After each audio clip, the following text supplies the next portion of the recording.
After getting married, Sana Javed and Umair Jaswal's fame has increased immensely. Otherwise, most people did not know her husband.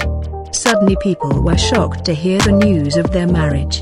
But they got married very simply and did not invite Pakistani celebrities. Sana Javed is counted among the actresses of Pakistan. The drama in which she is seen working is definitely successful.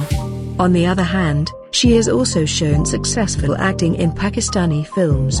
Her film Marooni's Avilabu with Azar Khan's husband Danish Taimur was much loved by the people. At present, Sana Javed has more than 5 million followers on Instagram. And while her younger sister Hina Khan has done a great job in the popular drama Meraz Tum Ho. While her brother Abdullah Javed is a famous model, he is a photocopy of her sister's. Sana Javed gave a surprise birthday party to her husband at home and shared her photos with her fans on Instagram. It can be seen in the pictures that both the husband and wife love each other very much. So let's take a look at her beautiful pictures while celebrating Umair's 34th birthday.